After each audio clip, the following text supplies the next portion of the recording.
Elle annule un rendez-vous à la dernière minute. Elle ignore vos messages pendant des heures mais reste active en ligne. Elle vous fait une critique déguisée en blague devant vos amis. Vous connaissez cette sensation, ce pincement au cœur, cette montée de frustration. Votre sang ne fait qu'un tour.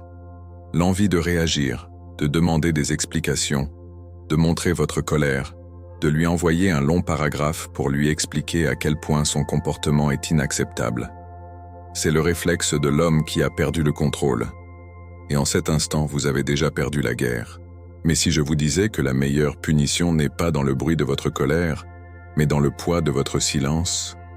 Si je vous disais que la réponse la plus puissante à un manque de respect n'est pas une confrontation, mais une disparition calculée? Dans cette vidéo, nous allons explorer l'art stoïque de la punition psychologique. Attention, le mot « punir » est provocateur. Dans notre philosophie, il ne signifie pas se venger ou faire du mal. Il signifie réaligner la dynamique du pouvoir par un acte de maîtrise de soi. Nous allons apprendre comment le retrait stratégique de votre attention est l'outil le plus puissant pour restaurer le respect et, paradoxalement, raviver l'attraction. Ceci n'est pas un guide pour être cruel. C'est un guide pour cesser de l'être avec vous-même. Premier principe. La punition n'est pas la vengeance, c'est le réalignement. Le premier concept à intégrer est fondamental.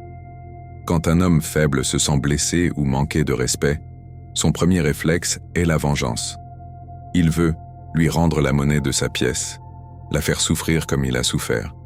C'est une réaction émotionnelle, impulsive, et c'est toujours une erreur. Tenter de lui faire du mal ne fait que révéler à quel point elle vous a fait du mal, et donc, à quel point vous êtes fragile. La punition stoïque est d'une nature complètement différente. Son objectif n'est pas de la blesser. Son objectif est de vous protéger et de restaurer l'équilibre. C'est un acte de justice envers vous-même. C'est un réalignement de la dynamique qui dit « Ce comportement est en dessous de mes standards, et par conséquent, je retire mon énergie de cette interaction. » La perspective stoïcienne. La dichotomie du contrôle est notre guide. Vous ne contrôlez pas son comportement. Vous ne contrôlerez jamais si elle vous respecte ou non. Tenter de la forcer à vous respecter par des cris ou des menaces est une illusion. La seule chose que vous contrôlez, c'est votre réponse. Une réponse émotionnelle est une perte de contrôle.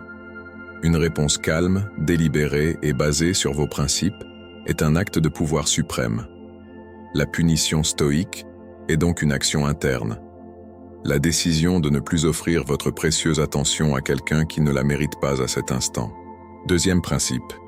Le silence est le miroir de son comportement. C'est la première étape pratique de la punition psychologique. Face à un comportement de faible investissement de sa part, un message ignoré, une réponse sèche, votre action est de refléter son comportement avec un silence calme. L'homme moyen fait l'inverse. Face au silence, il crée du bruit. Il envoie un deuxième, puis un troisième message. « Tout va bien? Tu as vu mon message ?» Chaque message supplémentaire est un clou dans le cercueil de son propre respect. Il crie « Ton attention est plus importante que ma dignité. » La psychologie derrière le silence est simple. Il force l'autre personne à se confronter au vide qu'elle a créé. Votre silence n'est pas agressif. C'est un miroir.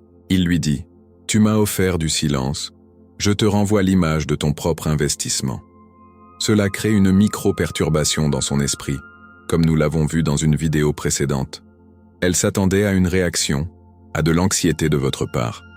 En ne lui donnant rien, vous brisez le schéma. La question dans sa tête n'est plus « Pourquoi est-il needy ?» mais « Pourquoi n'est-il pas needy ?» Qu'est-ce qui a changé? La perspective stoïcienne.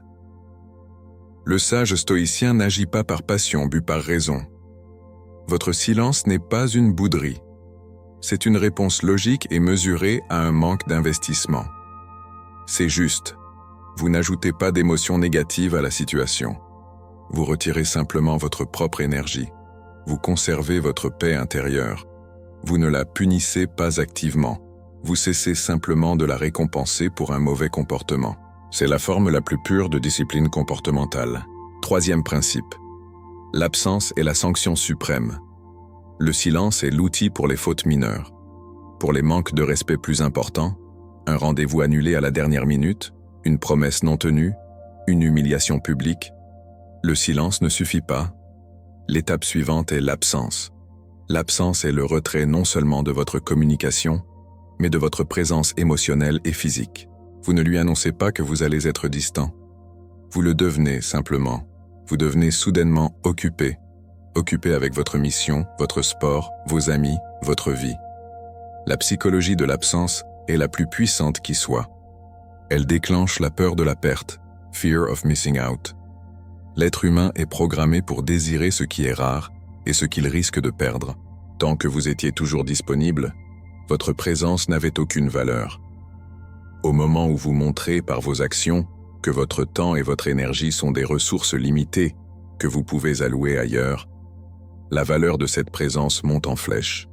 Elle commence à réaliser que ces actions ont des conséquences réelles. La conséquence est la perte de l'homme de haute valeur que vous êtes. La perspective stoïcienne. Le temps et l'énergie d'un stoïcien sont ses biens les plus précieux. Il les dédie à ce qui est vertueux et sous son contrôle, sa propre amélioration. Perdre son temps dans des drames ou des situations irrespectueuses est, pour un stoïcien, une forme de suicide spirituel. Le retrait n'est donc pas une tactique pour la faire réagir.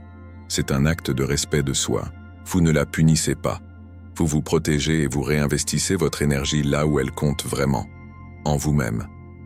Le message que cela envoie est dévastateur.